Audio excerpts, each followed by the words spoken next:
I am Dinal Patel, Assistant Professor, SMC of Dairy Science, Anand. I am one of the content writer of paper number 13, Food Additives, module number 21, that is raising agent, glazing agent, and a sequestrant in a food industry. As we all know, the raising agent is also known as a leavening agent. Glazing agent, that provides a shiny appearance into the food product surface, and a sequestering agent or sequestrant, that is also known as a chelating agents. They all have their distinct application in the food industry, and in this module we are going to discuss them one by one. Now first let's see the raising agents for the food industry. The raising or a leavening agent is a substance used to produce or stimulate a production of carbon dioxide in a baked goods in order to impart a light texture that includes yeast, yeast foods, and calcium salts. It is a substance or a combination of substance which liberate gas and thereby increase the volume of a dough. The different raising agents are discussed here. The first raising agent is calcium carbonate. It is used as a color also. It's a source of carbon dioxide in a raising agent, an anti-caking agent, and a source of calcium and a texturizing agent in a chewing gum. The calcium carbonate is used in a chewing gum and in a bread. The next is magnesium phosphate. The magnesium phosphates are used as a acidulants in a raising agent in a dough of bakery goods. Next is calcium phosphatase. Monocalcium phosphate is used as a raising agent when a rapid reaction with sodium bicarbonate is required. A dicalcium phosphate is available in a both dihydrate and anhydrous form. The dihydrate is used as a raising agent in a combination with other phosphate and sodium bicarbonate. It is used in a product that required a baking time in excess of 30 minutes and in a combination with faster acting raising agents when it provides last minute expansion of a cake batter just before the batter sets. The next is ethyl cellulose. Ethyl cellulose can be used as a bulking agent and a raising agent. Ethyl cellulose polymers bring binding, film forming, and flavor fixative benefits to the food products. It also helps a flavor last longer. It is used in a food supplements and encapsulated flavorings. The next is sodium carbonate. That includes both sodium carbonate as well as the sodium bicarbonate. Sodium bicarbonate does decompose thermally and can be used alone as a raising agent. The bicarbonate is generally generating a carbon dioxide by the action of heat at a temperature even low as a 60 degrees centigrade. A sodium carbonate is used as a raising agent in a cakes in a combination with, for example, sodium aluminium phosphate.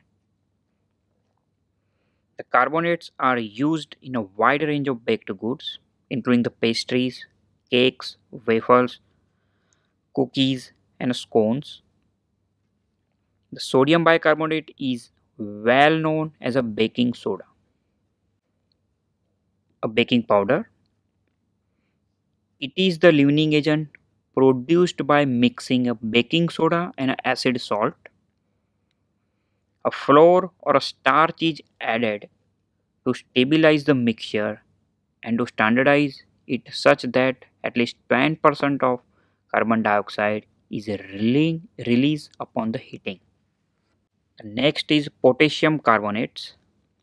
The potassium carbonate can also be used in a baking powder to generate a carbon dioxide by mixing it with an acidic material such as tartaric acid and a disodium phosphate.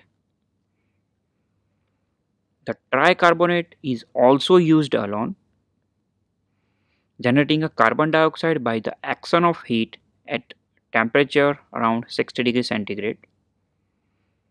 The potassium carbonate are used as a raising agent where it is necessary to restrict the amount of sodium or enhance the potassium in the product. Such product very well used for a hypertensive person. The potassium carbonate is a more soluble than a sodium carbonate. A potassium carbonate releases carbon dioxide only when used in a conjunction with an acid. It is thus less convenient to use than a sodium carbonate. When used in excess, potassium bicarbonate can leave a soapy taste into the products. A potassium bicarbonate is a more expensive and required a higher usage rate than the sodium bicarbonate. It is used in a low sodium crackers or a biscuits and energy bars. It is also used in a treatment of hops in a cocoa powder used for a baking or a chocolate drink and in a gingerbread also. The next is ammonium carbonate. Either ammonium carbonate or ammonium bicarbonate is used in a small extent as a leavening agent.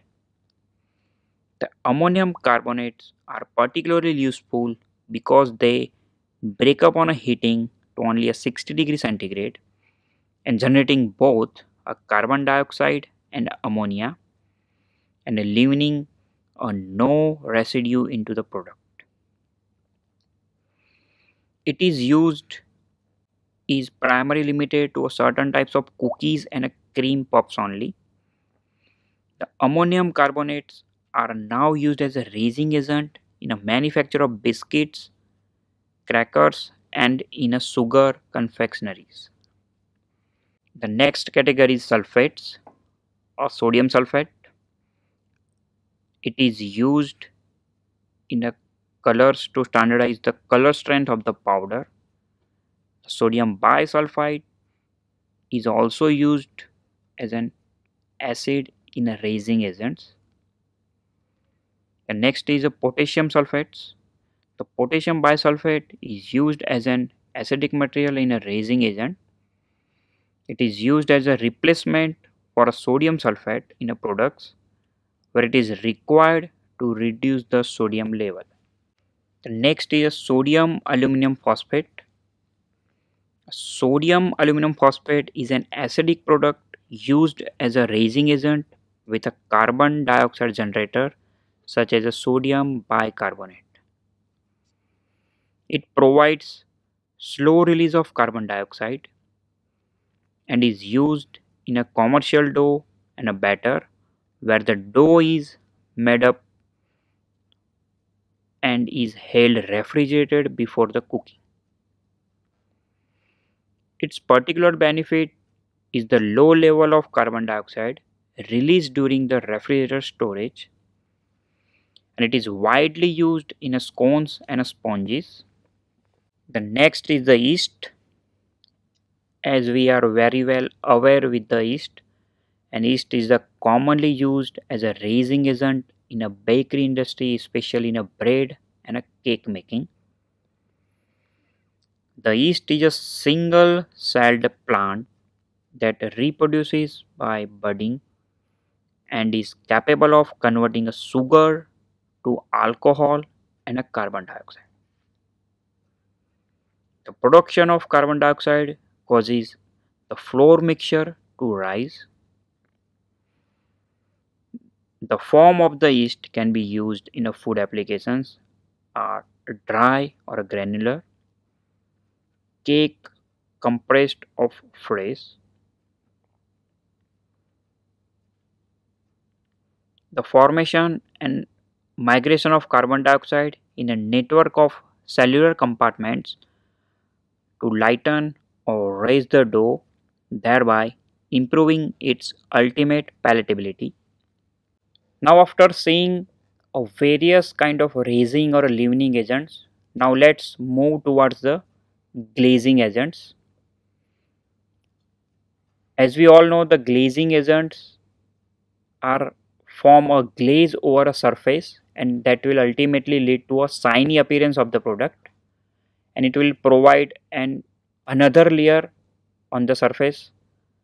So let's discuss them one by one. Now let's see the glazing agents for the food industry.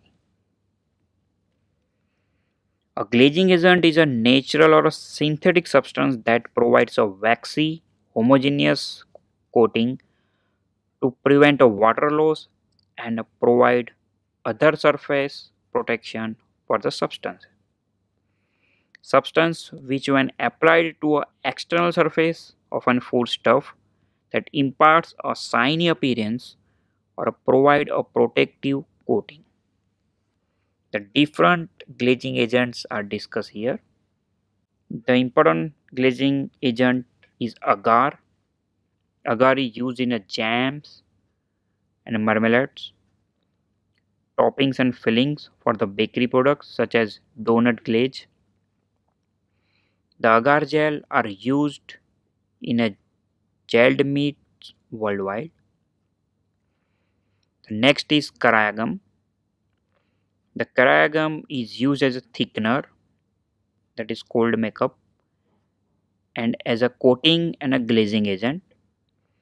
The carragum particles do not normally dissolve but swell in a similar fashion to a starch. Next is a pectins.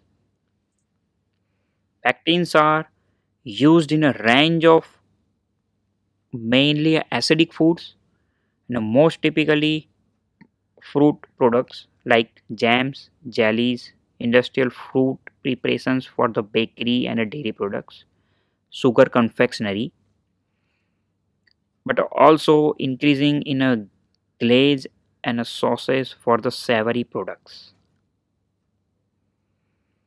Next is a dimethyl polysiloxane. It is used as a carrier of the glazing agent for the fruit. It is permitted in a limited range of the products such as jam, soups, frying oils, drinks, canned and bottled fruit, and in a chewing gum. The next is a beeswax. It is a purified form of naturally produced honeycomb. The beeswax is permitted only as a glazing agent in a range of snacks, confectionery, and bakery items, and food supplements and the surface of the some fresh fruits. It is generally used in a small confectionery items such as jellies and gums and tablets. The next is Candelilla wax. The Candelilla wax is permitted only as a glazing agent in a range of snacks, confectionery, and bakery items, some food supplements, and the surface of some fresh fruits. The typical products include a chewing gum and a small pieces of confectionaries. The next is Carnauba wax. It works well where pressure can be applied to produce the shine. The Carnauba wax is permitted only as a glazing agent in a range of snacks, confectionery, bakery items, some food supplements, and the surface of some fresh fruit up to the specified limit. The Carnauba wax is used to glaze a small piece of chocolate confectionaries, gums, jellies, and a chewing gum. The next is a shellac. It is used to produce a polished surface on a product to prevent a sticky item from sticking together and to reduce the moisture loss of a fresh fruit.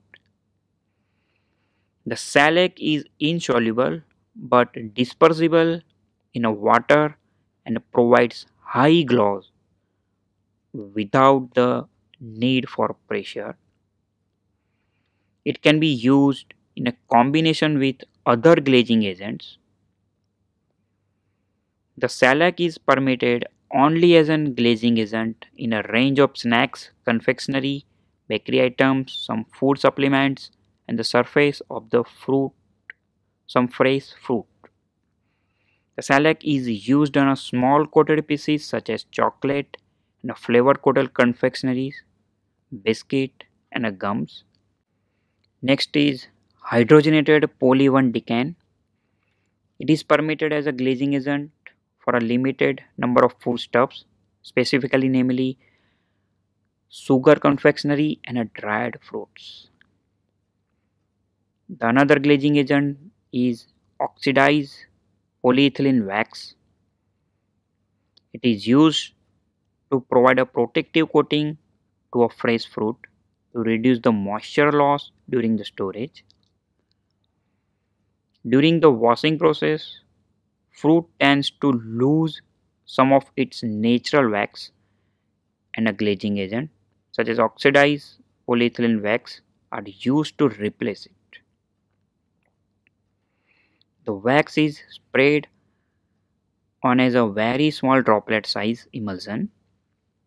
The next is pullulan, which is used as a glazing agent for a coating of the food supplements that are in a capsule or a tablet form and breathe freshening microsweets in a film form. The next category of additives is a sequesterants for the food industry. A sequestering agents, also known as the chelates, are combined with a polyvalent metal ion to form a soluble metal complex to improve the quality and stability of the product as a free metallic ion, promote oxidation of food. They are used in various aspects of the food production and processing, chiefly to obviate undesirable property of metal ions without the necessary of precipitating or removing these ions from the solution. The different sequestering agents are discussed here. Citric acid. Its a primary function in a food are as an acid, acidity regulator, antioxidant, and a sequester. It is a powerful sequestering agent binding metal ions that are responsible for the onset of the rancidity.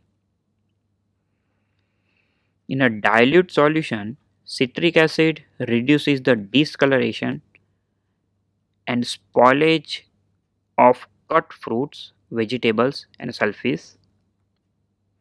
It helps prevent a rancidity in a fat and aids the degumming of the vegetable oils. Its clean, tart taste has found wide application in a soft drinks, specifically carbonated, squashes, nectar, and powdered beverages. It is also applied in sugar confectionaries, jam jellies, preserves, soups, and sausages. The next is a phosphoric acid. The dimethyl phosphates are used for their ability to enhance the water binding in a meat and a dairy products, preventing water loss and a shrinkage during the cooking and storage. They are also used to stabilize the milk products such as evaporated milk against protein coagulation and a gelling, but also to increase the rate of gelling in a instant pudding and a cheesecakes. They are powerful sequestrant of calcium in a water and are used as such to prevent flocculation of milk protein during rehydration in hard water of milk-based powders. Next is metatartaric acid. It is also known as a glyceric acid. A metatartaric acid is used as a sequestrant to prevent a deposition of cream of tartar, that is monopotassium tartrate, and a calcium tartar in a wine during storage. The metatartaric acid is permitted only in a wine and made wine up to 100 mg per liter. It is delicate and should be kept in a tight closed packages. The next is the EDTA, that is very popular, and it is ethylene diamine tetra-acetic acid. The EDTA is the most commonly used sequestering agent or a metal complexing agent used in a food industry. It retards the discoloration of dried banana, beans, chickpeas, canned clams, pecan pie filling, frozen potatoes, and a canned shrimp. This compound improves flavor retention in a canned carbonated beverages, salad dressings, mayonnaise, margarine, and sauces.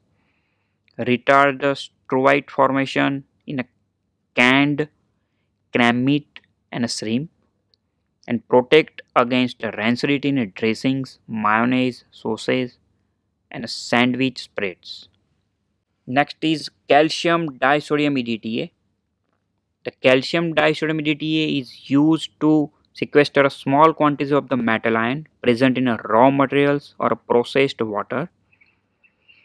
These metals tends to catalyze degradation reactions such as those leading to rancidity, and their removal increases the stability of the product during the storage and extends the shelf life of the product.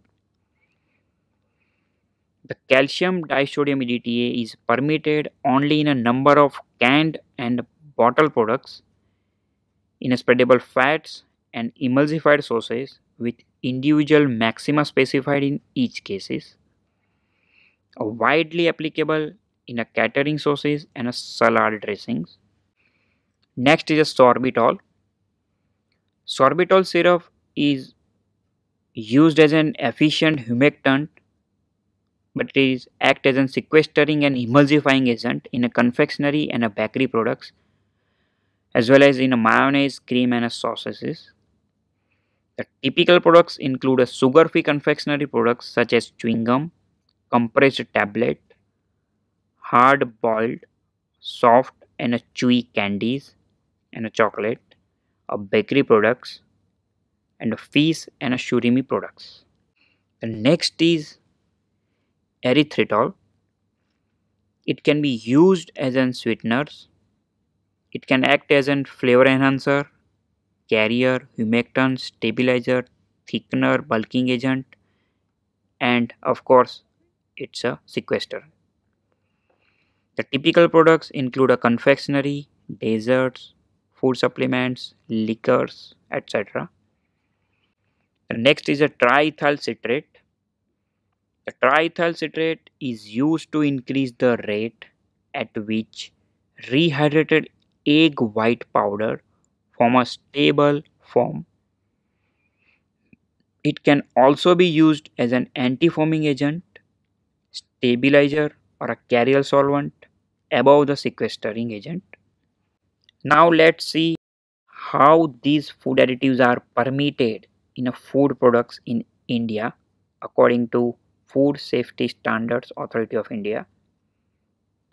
First of all, let's see the raising or a leavening agents. Generally, a raising and leavening agents are only permitted in a bread, biscuits, cakes and pastries.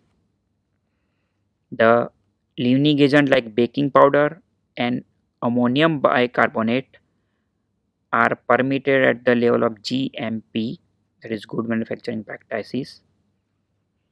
The ammonium carbonate is permitted in a bread and a biscuit up to the 5000 ppm maximum, while in case of cake and pastries it is limited to 500 ppm.